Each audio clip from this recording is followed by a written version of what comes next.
जादुई sari moral stories Hindi में। एक बार की बात है, एक छोटे से गांव में अनाया नाम की एक औरत रहती थी। वह एक दयालु और अच्छी इंसान थी जो हमेशा अपने और अपने परिवार के लिए अच्छी चीजें चाहती थी। अनाया के पास एक प्यारा पति और एक खूबसूरत बेटी थी, पर उसकी सास शांता उसके साथ अच्छा व्यवहार नहीं करती थी। शांता अक्सर गंदी बातें कहती थी जो अनाया को दुखी करती थी। एक दिन जब अनाया बाजार में घूम रही थी तो उसे एक खास दुकान मिल गया।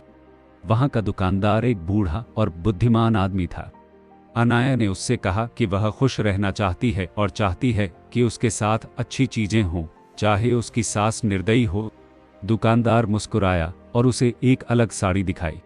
उन्होंने बताया कि यह साड़ी जादुई है और इससे उसकी जिंदगी में खुशियों की बौछार होगी। अनाया ने जादुई साड़ी खरीदने का फैसला किया और तुरंत उसे पहन लिया। जब अनाया ने जादुई साड़ी पहनना शुरू किया तो मैजिक हो गया।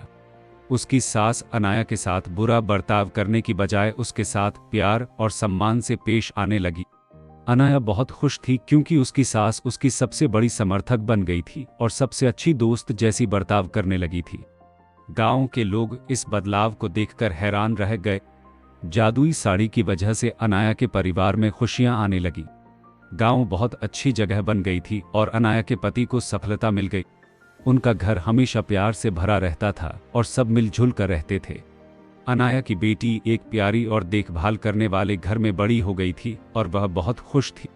जादुई साड़ी की कहानी बहुत फेमस हो गई थी और लोगों को दया और क्षमा का महत्व समझाया गया।